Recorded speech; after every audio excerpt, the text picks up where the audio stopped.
बंगुल ऐं शामिर किथे आहिनि? वॾा मूंखे कहिड़ी ख़बर त बंगुल ऐं शामिर किथे हूंदा? उहे को मुंहिंजा नौकर आहिनि छा जो मूंखे ॿुधाईंदा? सुबुह निंड मां उथी ॿिया केॾा? वॾा ॿई रेस कल्ह खां वठी घुमा आहिनि। राति त हो आया ई कोन हा। दुआ कर त ॿ टे ॾींहं ॿिया बि न अचनि त को बंगुले मां असां सुख वठूं। इहे लिकंदा केसि ताईं रोशू? इन्हनि ॿिन्ही वॾेरनि सरदार शाह जमा जे पुट ते खूनी हमिलो कयो आहे। सरदार ॿिन्हीअ ते केस दाख़िल करायो आहे। हाणे इहे कोन बचंदा, छाकाणि त मुंहिंजो नालो आहे सूबेदार सुखियो, पर आहियां ॾाढो ॾुखियो। सूबेदार साहब पोइ पक सां रूपोश थी विया अथई। साहब जॾहिं बि को ग़लति कमु कंदा आहिनि न उते फार्म हाउस ते लिकी वेही रहंदा आहिनि। हाणे त उन्हनि खे दुनिया में किथे बि लिकण जी जाइ कान मिलंदी। हाणे हू मुंहिंजे हथां बची न सघंदा, छाकाणि जो नोड़ीअ मां नांग ठाहिण मूंखे चङी रीति ईंदो आहे। साहब नांग ठाही या नोड़ी उन सां मुंहिंजो को वास्तो न आहे। घटि मां बि न आहियां। ॻाल्हि ॿुध रोशू, तो वारा वॾेरा जेॾी महिल बि उताक ते अचनि त मूंखे ज़रूर फोन कजां। हाज़िर वॾा, तूं फिकुर न कर, मां बि रोशू आहियां, को घटि न आहियां। हाणे मां हलां थो, पर फोन यादगिरी करे कजां, ठीकु आहे? बैलेंस विझराए ॾींहुं त फोन कंदुमि, न त साहब यारो यारी।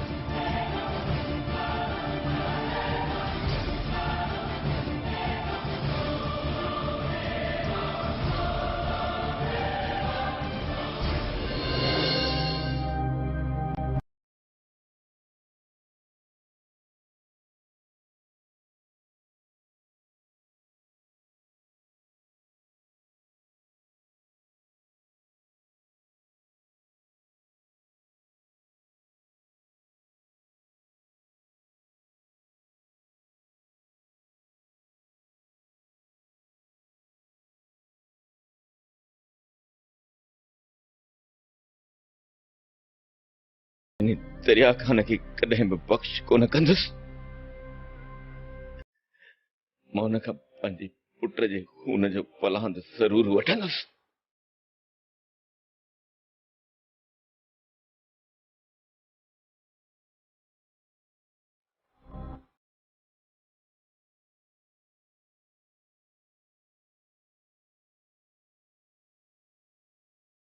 हाशिम भाउ, कहिड़ी दुनिया में घुमाई? दिलावर, असलम ॾाढो यादि थो अचे। हाशिम भाउ, किस्मत असां सां कहर करे वई। किस्मत न, इहो कहर दरिया खान कयो आहे। दरिया खान मूंसां ॾाढा वेल कया आहिनि, पर अॼु ताईं मां हुनखे कुझु बि न करे सघियुसि। परवाह छो थो करी हाशिम भाउ? हल त हींअर जो हींअर दरिया खान जो दम कढी अचूं। दरिया खान खे मारण को मसलो ई न आहे, छो त मां दिलावर आहियां। दिलावर, कच्चे जो दिलावर। मौत बस? दिलावर, मौत बि का सज़ा आहे? अहिड़े शैतान लाइ मौत जी सज़ा ईअं सम्झण मश्करी आहे। दरिया खान जे जिस्म जो इंच इंच कपे मां हुन जे साम्हूं हुनखे बाहि ॾियण थो चाहियां। दिलावर, मां इन दरिया खान जूं उभॾारींदड़ दाहूं ॿुधण थो चाहियां। हाशिम भाउ, मुंहिंजो सिर बि तुंहिंजे लाइ हाज़िर आहे। जीअं तूं चवंदे तीअं ई मां कंदुसि। दरिया खान खे अगवा करणो आहे, पोइ हुनखे आस्ते आस्ते अज़ाब ॾियणो आहे, त जीअं सॼी ज़िंदगी माज़ूरीअ में गुज़ारे। ठीकु आहे हाशिम भाउ, ईअं ई कंदासीं। वीरणा, तो मूंसां वाइदो कयो हो त 25 साल पुराणो राज़ तूं मूंखे ॿुधाईंदे। 25 साल अॻु छा थियो, कंहिंजो क़त्ल थियो ऐं उन क़त्ल सां मुंहिंजो कहिड़ो तालुक़ु आहे? इहो ॿुधा त इहो तूफ़ान वारो चक्कर छा आहे? मज़लूम मरनि था, ज़ालिम भी मरंदा ज़ालिमनि खे इहो ईंदड़ तूफ़ान मारींदो इहो तूफ़ान ख़ुदा जो आज़ाब आहे ज़ालिमनि लाइ 25 साल अॻु त मुंहिंजी माउ मुई हुई बाबा चवंदो आहे त मां 2 सालनि जो हुयुसि त अम्मा जे पेट में सूर पियो उन ई ॾींहुं अम्मा मामा वारनि सां छेड़ो करे आई डॉक्टर ॿुधायो त पोस्टमार्टम जी रिपोर्ट में उनखे ज़हर ॾिनो वियो आहे पोइ बाबा साईं चयो त इहो ज़हर तुंहिंजनि मामनि उनखे ॾिनो कूड़ो आहे तुंहिंजो पीउ कम ज़रफ़ आहे कमीणो आहे तुंहिंजो पीउ ज़ुबान संभाले ॻाल्हाए मिरण त किथे ओताक मां धिकारी न कढाए कहिड़ी ओताक कंहिंजी ओताक धरती सॼी मुंहिंजी आहे किथां कढी किथां कढंदे दोसो जी रे सर इन्हें कट बाहर का कटी देता तो कहीं ना पूरो अरे तो बड़ी बार से दो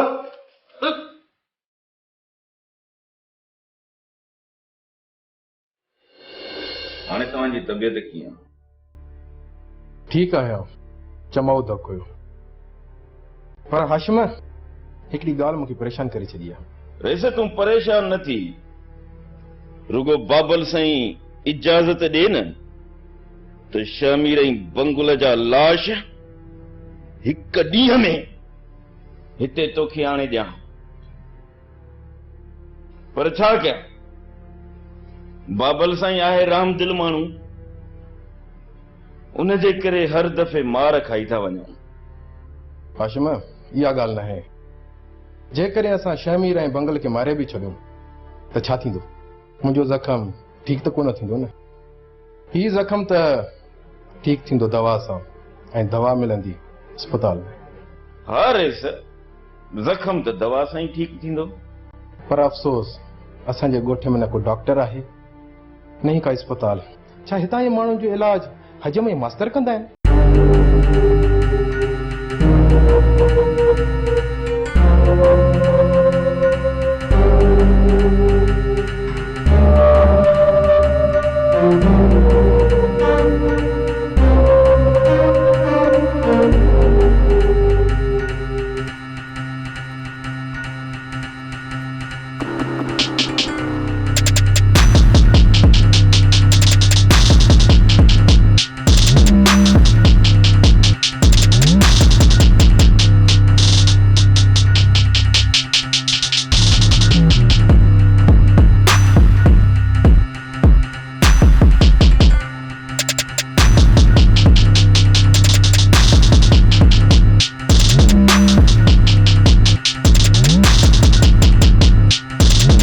ॿिन्ही खे ॾाढो तलाश कयो आहे ऐं बंगुल जे सभिनी बंगलनि ते पंहिंजा मुख़बर विहारे छॾिया आहिनि पर ॿई ख़बर न आहे किथे रूपोश थी विया आहिनि सूबेदार सुखिया तोखे त चङी तरह ख़बर आहे त मां सिधो माण्हू आहियां ऐं मां चाहींदो आहियां त माण्हू बि मूंसां सिधो हलनि तो जेकॾहिं मूंसां का नमूने बाज़ी कई या पुलिसगिरी कई त पोइ मूंखे बि चङी तरह सुञाणी थो मुंहिंजो नालो बि सरदार शाह ज़मान अथई मां कोल जो सचो ऐं वाइदे जो पको माण्हू आहियां त तोखे चङी तरह ख़बर आहे सरदार साहब मूं तौबह कई खाइण जा दर के थोरा आहिनि अव्हां फिकिर न कयो इन्ही शमीर ऐं बंगुल खे त मां ज़रूर गिरफ़्तार कंदुसि छो त मुंहिंजो नालो आहे सूबेदार सुखियो पर आहियां ॾाढो ॾुखियो सरदार साहब इन्ही बंगुल मुंहिंजे पुट खे अगवा कई इन्ही बंगुल मूंखे ॻोठ खां दरबदर कयो सरदार साहब इन्ही बंगुल ने मुंहिंजा बि लेखा चुका है मौला मूंखे पलांद करण जो मौक़ो ॾिनो आहे ऐं कतई कोन छॾी ॾिसंदी बबल। इन्हनि वहशी इंसाननि खे जेल जे अंदरि सॼी ज़िंदगी गुज़ारणु घुर्जे। ॿाहिरि जी दुनिया में न सुखिया कान। सरदार साहब, मां बि इंसान आहियां। दुनिया खणी पुलिस डिपार्टमेंट खे छा बि सम्झे, पर आख़िर असां बि त इंसान आहियूं।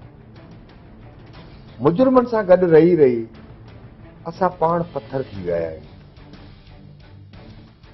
पर असांजे अंदर जो इंसान ज़िंदा आहे, असांजो ज़मीर ज़िंदा आहे।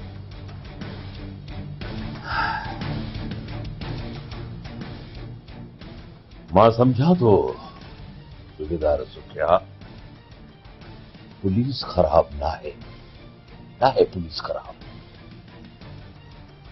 सरकार जे सिस्टम पुलिस जे निज़ाम खे ख़राब करे छॾियो आहे।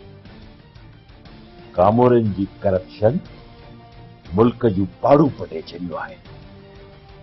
ना अहल लीडरशिप अवाम जो जमहूरियत तां अरवाई खणाए छॾियो। सरदार साहब, अवां भरोसो कयो, अॼु न त सुबुह इहो बंगुल ऐं शमीर ॿई लाकब जे अंदरि हूंदा। तकड़ कर सूबेदार सुठिया। इन खां पहिरीं जो इहो बंगुल ख़ान, कोतई ऐं शमीर पंहिंजी ज़मानत कराए वठनि, उन्हनि खे हिकिड़ो कुटको अहिड़ो ॾे सॼी ज़िंदगी यादि रखनि। अल्लाह मालिक आहे सरदार साहब, पाण इजाज़त सरदार बादशाही घुर्जे मामा साईं, इन सूबेदार जो दिमाग़ ख़राब थी वियो आहे। असांखे गिरफ़्तार करण जे लाइ छापा हणी रहियो आहे। हाणे त हिन तरह जा माण्हू बि असां खां नथा डिॼनि। वरी को तूफ़ान खड़ो कयो, रत जी का रांदि खेॾो त जीअं ॿीहर माण्हुनि जी दिलि में बंगुल खान जो ख़ौफ़ पैदा थिए। शमीर खान, ॾिसजांइ वेठो त मां हिन सूबेदार सां कहिड़ो टॉर्चर करायां। मां ॾिसां थो इहो सूबेदार असांखे कीअं गिरफ़्तार करे। हाणे मां पुलिस सां रत जी रांदि रचाईंदुसि। ईअं कर मामा साईं, इन सूबेदार खे मारे मारे चरियो कर, जीअं आईंदा हू असांजो नालो ई न वठे।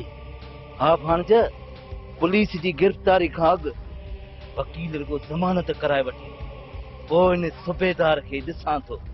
मारे मारे चरियो न कयोमांसि त मुंहिंजो नालो बि बंगुल खान न आहे। मामा साईं, वकील सां त ॻाल्हायो न, अञा ताईं असांजी ज़मानत न आहे थी। ॿ ॾींहं कोर्ट खे मोकल हुई, मूं सुबुह वकील सां ॻाल्हायो, अॼु ज़मानत थी वेंदी। ठीकु आहे मामा साईं, हाणे मां हलां थो बंगुल ते आराम जे लाइ। ॿिनि रातिनि जो उजाॻो।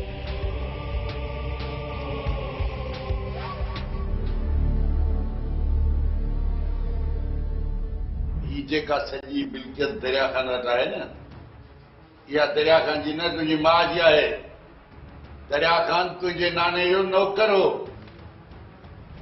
छा?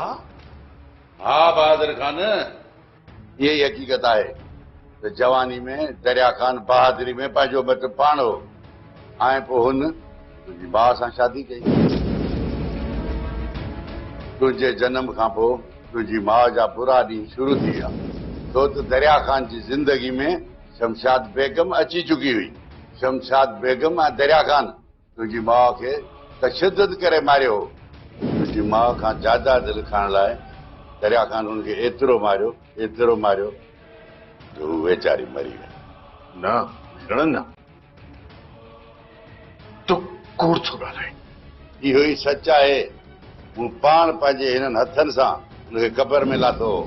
दरिया खान जे इन क़तल जो ऐं अखियुनि ॾिठो शायदि आहियां। न भेण न, चओ त इहो सभु कुझु कूड़ आहे। बहादुर खान, इहो ई सच आहे।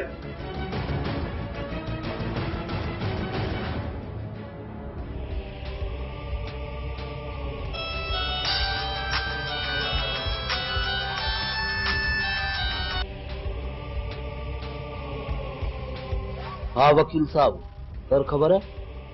अच्छा, ज़मानत थी वई? ठीकु आहे, ॾाढो सुठो थियो। अवां लेटर थाणे ताईं पुॼाए छॾियो न। ओके ओके, खुदा हाफ़िज़। छा थियो? पंहिंजी ज़मानत थी वई आहे। ज़मानत जा कागज़ वकील साहब पाण थाणे ते जमो करायो। पोइ इहो त ॾाढो सुठो थियो। हाणे सूबेदार खे ॾींदासीं दारो।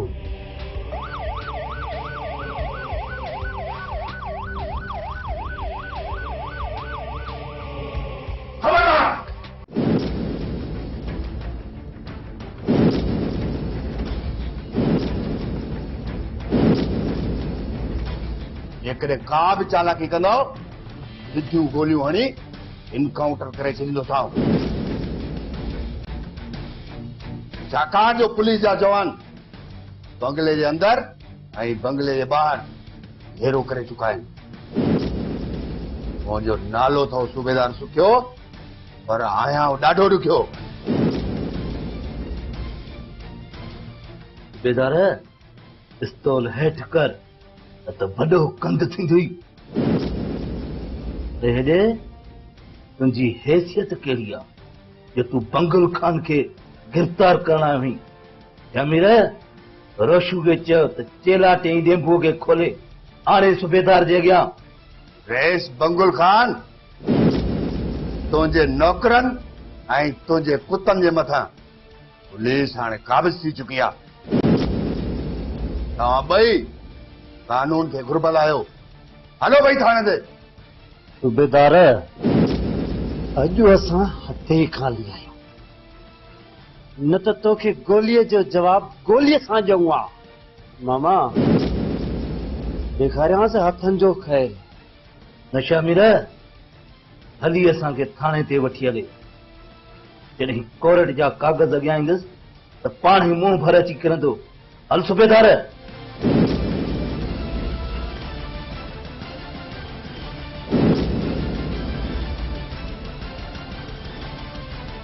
अदा पलिया, हाणे शाहज़ेब जी तबियत कीअं आहे? शाहज़ेब त ठीकु आहे, पर अहिड़ी हालत में शाहज़ेब शादी बि त नथो करे सघे न।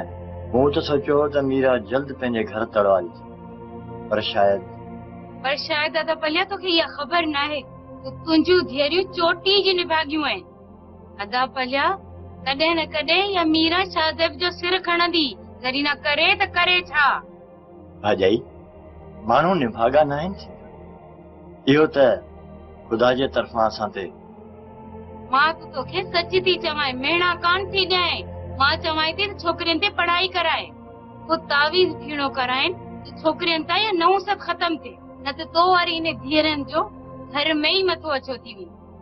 भाॼाई, माण्हू निभागा न आहिनि। इहो त ख़ुदा जे तरफ़ां असांजो इम्तिहान आहे। अलाह कंदो त मुंहिंजूं ॿई छोकिरियूं घरनि तड़न वारियूं थियूं। अदा पलिया, मूंखे त लॻे थो त तूं कॾहिं ज़िंदगी में छोकिरियुनि खे रुख़सत करे ई न सघंदे। भाॼाई, ईअं न चओ। अलाह वॾो बाज़ारो आहे। भाॼाई, तूं ॾिसजांइ वेठी त मुंहिंजूं ॿई न्याणियूं हिकु न हिकु ॾींहुं हिन घर मां राणियूं थी रुख़सत थियूं। बाक़ी मुंहिंजा दुश्मन भले छा पिया चवनि। दुश्मन केरु आहे तुंहिंजो? अदा पलिया, मां सभु सम्झां थी। ये इशारा तूं मूं ॾे थो करीं। पोइ बि मुड़ी त कान थी। पहिरें नंबर जी निभागी त तूं आहीं। तुंहिंजो निभाग लॻो आहे मुंहिंजी धीअरुनि खे। अदा पलिया, मां तोखे सलाह थी ॾियां, तावीज़ फीणो कराइण को गुनाह त न आहे न। चङो चङो, हाणे खणी जारी न वञ, मुंहिंजे लाइ चांहि ठाहे यादि पिया।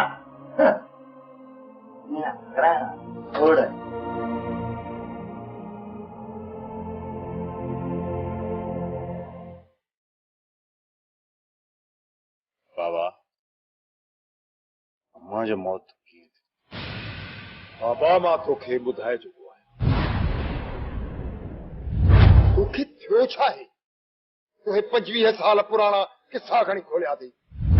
अम्मा जो मौत कीअं थियो बाबा? मौत कीअं थी? बाबा, तुंहिंजे मामनि मूंखे ज़हर ॾेई मारे छॾियो हो। उन करे त हुन पंहिंजी बनीअ जो हिसो उन्हनि खे न ॾिनो। कूड़ आहे इहो बाबा साईं, कूड़ आहे जेको तव्हां बचपन खां वठी मूंखे इहो ई ॿुधाईंदा पिया अचो। मूंखे ॿुधायो त सच छा आहे? बाबा, इहो ई सच आहे। आख़िर तोखे यकीन छो नथो अचे? छाकाणि त फ़क़ीर मीरल जी त मुंहिंजी अम्मा खे मारण वारा मुंहिंजा मामा न पर तुंहिंजी ज़ाल शमशाद बेगम आहे। छा शमशाद बाबा मीरल चरियो आहे पिफले थो तूं हिक चरिये जी ॻाल्हि ते यकीन कयो वेठो आहे।